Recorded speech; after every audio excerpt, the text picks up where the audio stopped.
Hey guys, so today I'm going to be reviewing the qiyi sale.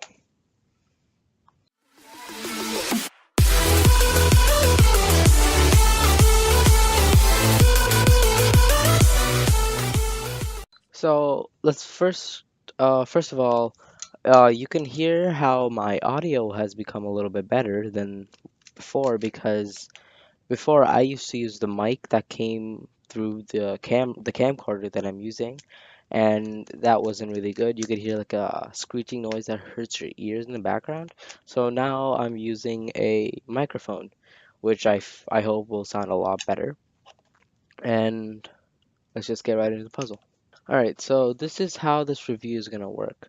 So there's gonna be six different components I'm gonna be going through, which is gonna be turning, handling, lockups, corner cutting, mechanisms, and my final thoughts about the puzzle. Each of those I'm gonna be kind of grading them 1 through 10 on how well I think it is. So some background information about this cube. This cube came out September 30th, 2 years ago, which is 2015, and it was a really good budget cube for its time because qiyi came out with it, and it costs around $4 to $5 in Cubicle or Speed Shop, wherever you're buying it from. And it's a great cube for beginning speed cubers, low costing for money, and turns really well. So when I first got this cube, it came in the newer key sale boxes, which is different than what it used to come out before, because they came out the new series of key sales. When I bought this cube, I actually thought it was a 6 centimeter key sale. I mean 6 millimeter key sale, but it wasn't. It was a regular size. If you compare it to the Kung Fu 3x3 that I made into a Force Cube, they're almost the exact same. So to get into some technicals of this cube, it is 56.5 millimeters by 56.5 millimeters by 56.5 millimeters. And the stickers on this puzzle is the 57 millimeter A-long sticker scheme.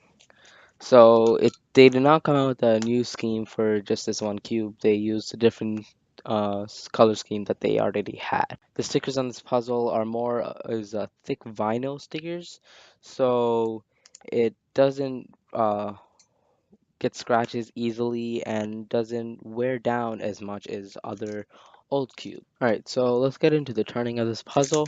The turning of this puzzle is a very smooth turning, very airy feeling.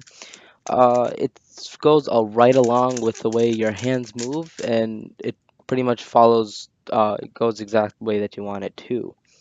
So I'm giving this cube for turning a 9 out of 10. So let's get into handling and flexibility of this cube. So the flexibility of this cube is not very, it's not very flexible at all.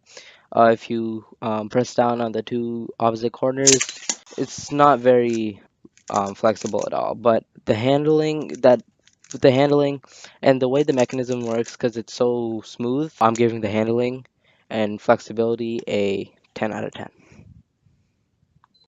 So lockups on this puzzle, it's very, very rare. The only lockup that I have ever encountered on this puzzle is when you over twist the top layer and you try to bring the right layer up.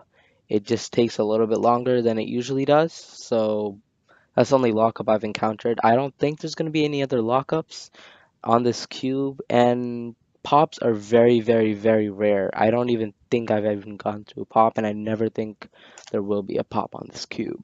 So I'm giving this cube a 9 out of 10 on lockups only because of the top layer lockup. So let's get into the corner cutting of this puzzle. So if you were to corner cut this puzzle, it corner cuts really well. If it's at half, it corner cuts super well. There's not even a single sluggish feeling that you can feel when you're corner cutting, and it's pretty much flawless. for the cubes. I feel like the corner cutting on this cube um overpasses like one of the more modern cubes that are out right now. So for corner cutting, I am giving this cube a 10 out of 10.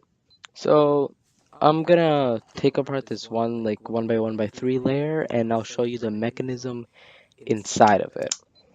So the edge pieces are actually just broken up into two uh two pieces pretty much. It's just the cap and this. The edge piece is not very complicated really. They just have the missiles on the side and that one bump right there to keep the cube together. It's not very complicated at all.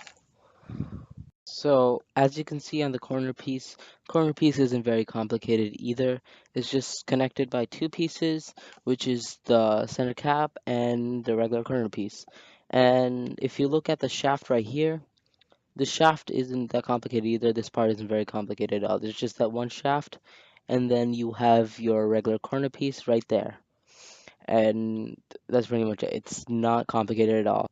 So if you take a look at the core, that's not very complicated either. It's just a six-way core with the screws in it that is attached to these center caps, which holds everything together, of course. So that's nothing very special about the core. But then if you look right here, uh, the centers are they have like a arc in the bottom and two lines on the side, so it's easier to turn. There's more smoothness. The middle pieces are pretty much all regular middle pieces. They're just separated by two different pieces, which is the actual center and the center cap. So I'm gonna give this cube a 7 out of 10 on the mechanism because it's not very complicated. It's just like a regular 3 by 3, but it's very smooth. So it's not too bad, not too good. It's just in the middle.